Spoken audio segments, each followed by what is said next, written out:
त्वेतानपीदतेन्द्रमभिप्रेगायत सखायस्तं वाहसः। यह मंत्र ऋग्वेद के पहला मंडल, पहला अनुवाक, सूत्र 5, मंत्र संख्या 1 वहाँ से लिया गया है। वेद ईश्वर की वाणी है। वेद मनुष्य की उन्नति में क्या कहता है? वेद के अंदर किसी मत, पंथ, संप्रदाय या राजा आदि के किस्से कहानियाँ नहीं। इस मंत्र का अर्थ सुने। मंत्र का अर्थ क्या कहता है? किस प्रकार से मनुष्य उन्नति कर सकता है? वेद का सिद्धांत सार्वभौमिक सिद्धांत है।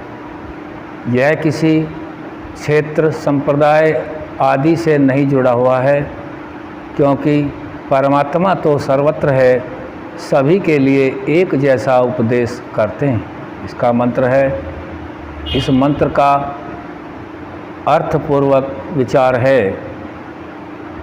जब तक मनुष्य हठ, छल और अभिमान को छोड़कर सत्य प्रीति के साथ परस्पर मित्रता करके परोपकार करने के लिए तन, मन और धन से यत्न नहीं करते, तब तक उनके गुण और विद्या आदि गुणों की उन्नति कभी नहीं हो सकती।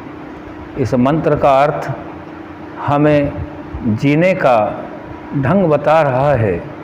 हम सभी किस प्रकार से आपस में वर्तें, कैसे हम सुख से रह सकते हैं। यह परमात्मा की वाणी का अपना अद्भुत प्रभाव होता है। संपूर्ण जाति के लिए एक जैसा विचार परमात्मा ही कर सकते हैं।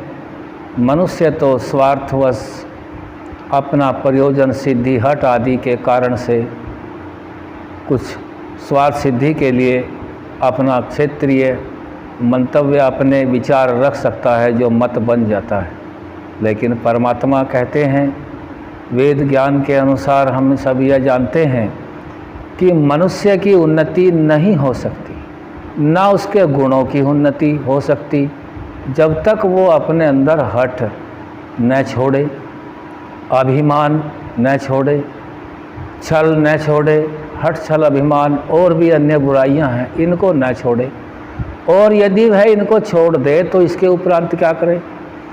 इसके उपरांत ऐसे विचारों के व्यक्तियों का आपस में एक समूह हो और वे आपस में मिलकर के जैसा कार्य परमात्मा इस पूरे ब्रह्मांड में सबके कल्याण के लिए करते हैं, परमात्मा की दया सबके ऊपर है, वैसे ही बताया। ऐसे दुर्गुणों को छोड़ करके व्यक्ति परस्पर समूह बना के परोपकार करें।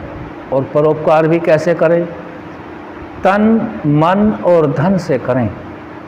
कोई बैर भाव न रखें, तन, मन, धन से करें।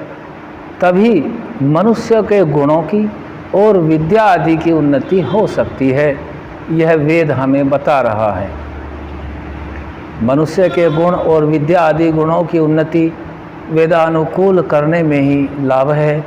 इन गुणों की उन्नति बिना परमात्मा के जाने, बगैर आत्मा के जाने, शरीर और शरीर के करणों को जाने कोई नहीं कर सकता। यदि करता है तो वह बीच में रुक जाएगा, क्योंकि बिना ज्ञान के किसी कर्म को करना ठीक नहीं है। कुछ समय तक वह करेगा, लेकिन बीच में ज्ञान के अभाव में श्रद्धा नहीं हो सकती। पूर्ण और सच्ची श्रद्धा परमात्मा का दिया ज्ञान वेद के अनुसार एक एक बात को समझ करके ही कर सकता है कि हमारे शरीर के अंदर परमात्मा ने कितनी अद्भुत रचना कर रखी है। हम सभी आत्माएं हैं, साधन रूपी शरीर दे रखा है और यह कर्ण दे रखे हैं। उन सभी से हम सब यह विचार करके जब देखते हैं कि यह हठ, छल और अभिमान तो पतन का कारण है, और जब तक आपस में मित्रता नहीं रखते तब तक भी मनुष्य जाति की उन्नति नहीं मानी जाती, द्वेष बैर बढ़ता है और मन को शांति नहीं होती। और यदि धन बढ़ा लिया है, परोपकार करके, अपना कार्य करके धन आदि ऐश्वर्य को बढ़ा दिया है, तो वह बढ़े हुए धन को अपना परोपकार आदि कार्यों में अवश्य लगाएं। तभी सभी वैमनस्य को छोड़कर तभी हमारी सबकी उन्नति होना संभव है। यह परमात्मा का ज्ञान निर्भ्रान, स्वतः प्रमाण, पूर्ण सत्य पर आधारित है। परमपिता परमात्मा ही सत्य है। ओम सम।